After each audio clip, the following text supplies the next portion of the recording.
Yeah. How is it? It's overwhelming. As if you can. So Supernatural has become this big, massive show. At what point, from the start, at what point did you really feel like the show would take off, that you felt comfortable with it? Oh God. I think by the midway through the second year, we were getting such positive feedback, and we really came to realize how loyal and hardcore our fans were. We always think of ourselves as a little show that could, but the fan base is.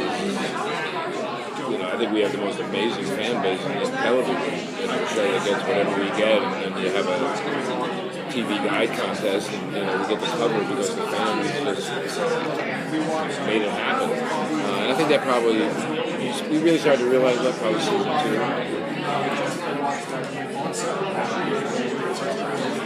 That it lasts as long, that's kind of a shock. Eric Kripke and I used to say, well, we're going to get done with a 5-year plan, and that'll probably do it. The show may run out of steam, the fans may, move on to something else, but now we're on to season 9, so I'm not the best predictor of it. Go ahead. No, you too. Introducing any new characters? We have so many characters that balls that we put in the air, starting at the end of last year and continuing this year, that we have a lot of people to service, with Cass showing up regularly, and Crowley showing up regularly.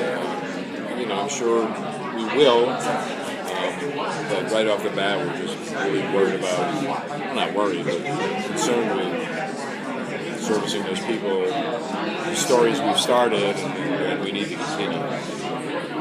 How has the show changed for you since its inception? I mean, because, it's grown. It's been gradual, so you don't really feel, it's only when we look back and you look at an episode from season 2 or 3, you realize how much the boys have changed and the way we tell stories. And I can tell you that in the second year, if you would have told us, well, this is really going to become angel, demon-based, and you're going to be invoking God, and God has left the building, and fallen angels and all that sort of thing, you would have said, that's not this show. But it's really evolved over time, and I think pretty seamlessly. And at a certain point, as writers, you go where the story takes you. You almost say, well, this is the natural progression of what we brought up. Eric originally thought they would all be just sort of campfire stories with the kind of monsters that you told around campfires and scared kids. But pretty soon we realized, well, that's not going to have the legs we had hoped. So then it started evolving. And how long do you plan on keeping Crowley in prison? I can't give you an exact time. We like this idea of Crowley sort of being our Hannibal Lecter. And like Hannibal Lecter, his goal is to get out, and he's still clever, and he's going to try everything he can. Eventually he will. Where that happens, we don't know yet. But we kind of like him in the cage. We like that the boys can have these one-on-ones with him. And that he realizes that if he has any chance of surviving, he's going to have to do it good way. But always scheming, always trying to figure out a way. We'll play that as long as it takes.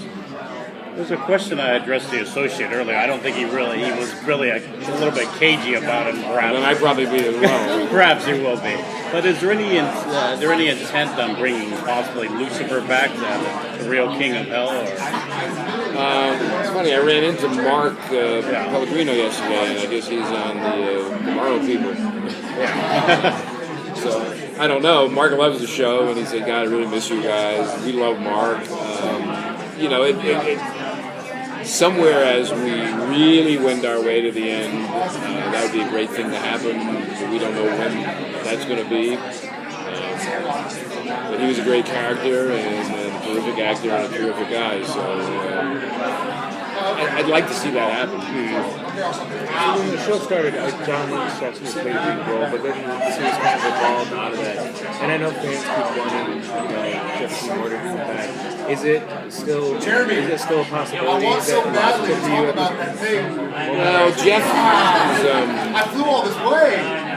Jeff, when he was done with us, his career did kind of take off. I don't know if Magic City is going to come back next year, but he's the lead of that.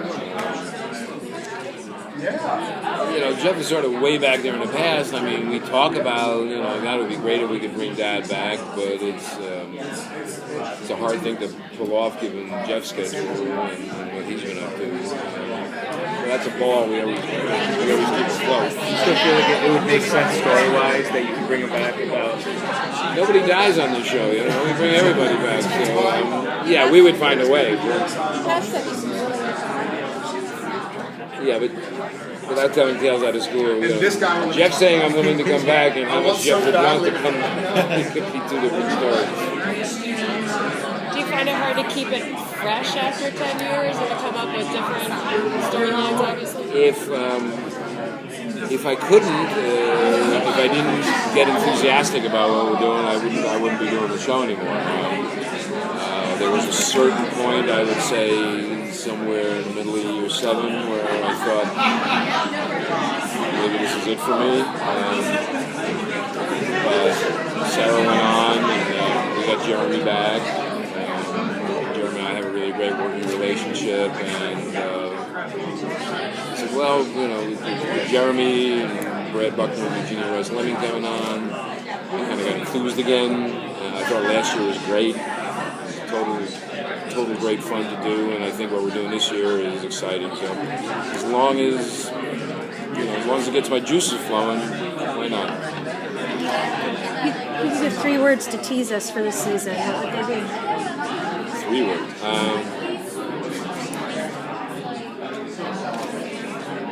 I would just say, brother. This won't be 3 words. Okay. Brothers, fallen angels, angry demons. What's it like to have a character named after you and then to have it killed off and then brought back and killed? I was in Vancouver when Eric Kripke did that. I actually saw that script on an airplane coming back from Vancouver, and I called up Eric and I said, "What did you do?" He goes, "Oh, I thought it was cute." Now I get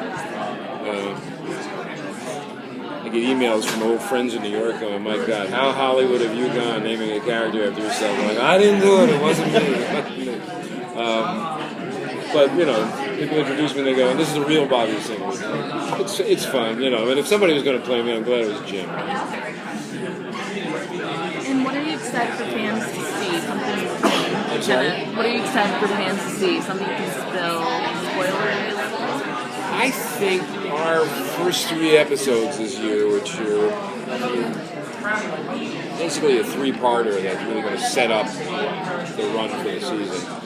I think these are as good a 3 episodes that we've done in a row that I can think of. So there's a big surprise in episode 1 that involves the boys. We really explore Cass and his dilemma. They're all really terrific stories. For me, my approach in the show has always been it's a character show. Years ago, Eric and I did a panel, and they asked us what our favorite scene was. Mine was a very quiet, emotional scene in an episode called Faith. And Eric's was when we stuck a character's hand down a disposal unit and turned the disposal on. And Eric said that's why this show works, because Bob does this part of it and I do that part of it. So for me, the character stuff is the stuff that I really kind of glom on to, and that's the road I like to have. Having said that, we have people come up with some really fantastic stuff, and we have a great visual effects department, and their stunts are great, and I don't worry about that stuff. So I'm interested in what the characters are doing, and the other guys are doing all the crazy stuff. Thank you very much. Thank you.